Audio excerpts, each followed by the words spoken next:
Conflicts between Turkey and Greece have escalated last year, with the Turkish Coast Guard accusing Greek ships of firing on Ankara-owned cargo ships in the Aegean Sea.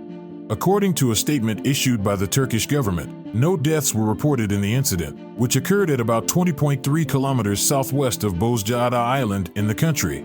According to reports, 2 Turkish Coast Guard vessels passed through the area, and several Greek boats launched what Ankara described as offensive fire.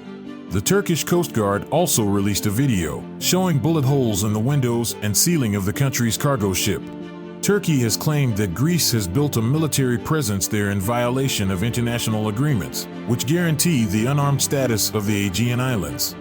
Meanwhile, Greece maintains that Turkey has deliberately misinterpreted the agreement, adding that it has legal grounds to defend itself. In late April, the 2 NATO allies, each apparently accusing the other of airspace violations in the Aegean Sea. Greece informed NATO of a series of flights over the Aegean Sea by Turkish fighter jets, while Turkey responded by saying that Greece was the one who incited the tensions by carrying out provocative flights near the Turkish coast.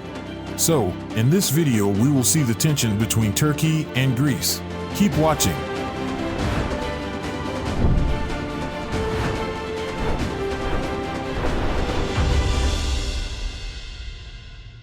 Today's world seems endless with conflicts and wars. Conflicts and wars exist in all corners of the world.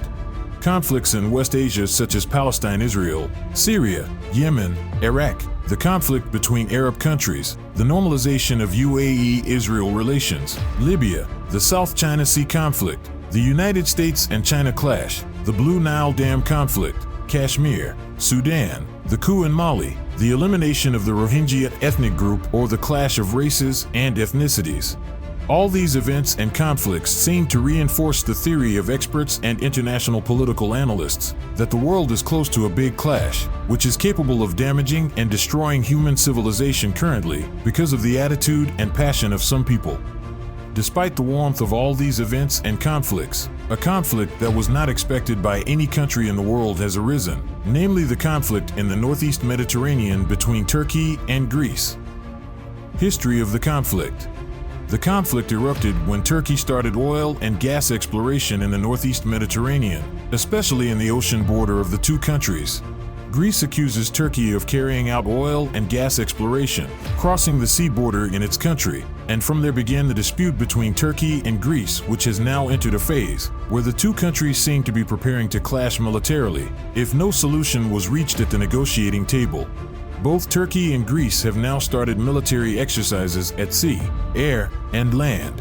Turkey can be said to be a world power that has begun to rise, conducting military exercises alone, while Greece began to receive the support of France, Egypt, and the UAE, and began to conduct military exercises with those countries.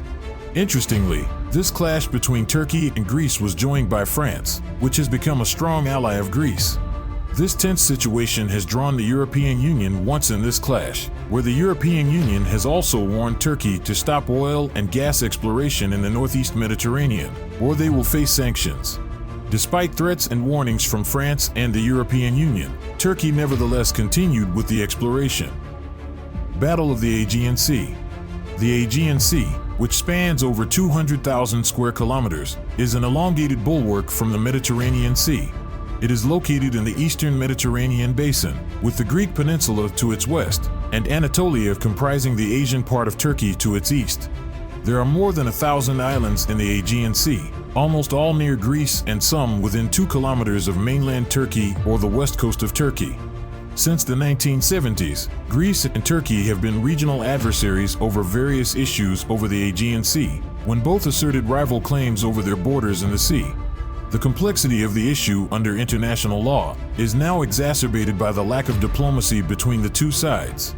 Today, the 2 NATO allies are still in dispute over islands in the Aegean Sea.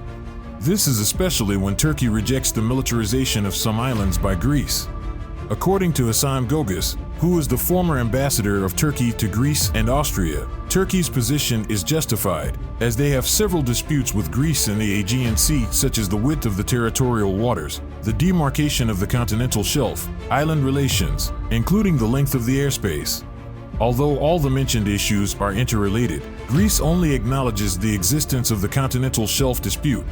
Most of the Greek islands in the Aegean Sea are located close to the Turkish mainland, such as Castellarizo or Kos. The islands were provided to Greece under the Paris Peace Treaty of 1947 on the condition of demilitarization. Demilitarization means the reduction of troops, weapons, or military vehicles from a region. However, Greece violated this provision. Meanwhile, from Greece's point of view, the Turkish side has made demands that are not supported by the status quo, nor by international law. Greece considers the Aegean Sea as a fundamental part of their territory, given the thousands of islands and the Greeks living there. Furthermore, for Greece, the Aegean Sea is of great geopolitical and strategic importance as the southeastern border of Europe, in the east and the Middle East along with the Black Sea. The legal basis is found in the Agreements of Lausanne, 1923, Montreux, 1936, and Paris, 1947, where the agreements signed in Lausanne and Paris are responsible for regulating which islands will belong to which country. However, the Montreux Treaty was intended to replace the Lausanne Treaty in part, and Turkey has essentially derived its claims from the treaty. According to analysts, the status of the Aegean Islands regarding their demilitarization is a complex legal issue, and the two sides have very different interpretations regarding the understanding resulting from this agreement. Given the current climate of mistrust, it is difficult to imagine how bilateral negotiations can succeed. The threshold of armed conflict. 2 years ago, the two sides were on the brink of military conflict, as tensions rose over energy resources in the eastern Mediterranean. Nevertheless, diplomatic relations were still intact. However, Turkey's stance changed drastically after Greek Prime Minister Kyriakos Mitsotakis visited the United States last month and urged Washington to reconsider arms sales to Turkey. The action taken by Greece was seen as an insult by Turkish President Erdogan in his statement, saying that he will not meet again with the Greek side until one of the honest politicians is right in front of him. Since then, the conflict between the two sides seems to have worsened and dragged on, until a large-scale Turkish military operation took place which was also attended by Erdogan. In fact, his appearance made global headlines when it indirectly led to war. Erdogan not only warned Greece about the consequences of the catastrophe that is about to happen, but also urged its neighbor to avoid the dream from happening, so that there will be no regrets in the future. Even so, diplomatic efforts to ease the tension between the two sides are continuing to this day. European Union and NATO. The European Union, EU, in its statement regarding the conflict between Turkey and Greece, said that good neighborly ties are more important by ignoring steps and rhetoric that seem to be increasing.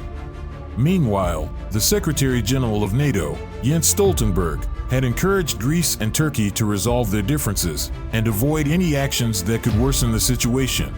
However, the current situation that is happening has raised various questions on the part of Greece in particular, and as often happens in this case, it is difficult for us to predict what will happen next. Most hope that Erdogan's rhetoric of war is only part of his campaign strategy. With the presidential election approaching, coupled with the painful economic situation in Turkey, where inflation is currently at 70%, some analysts are positive that the domestic situation in Turkey may affect how the conflict unfolds. In conclusion, the attempt to resolve the disagreement on the Aegean Sea has seen the involvement of various parties such as the United Nations, the United States, European countries, the International Court of Justice, and NATO. However, there is still no solution or final word that could be reached. It is hoped that both sides can use diplomatic discussions as best as possible, so that events such as war between Ukraine and Russia do not happen again. Thank you for watching.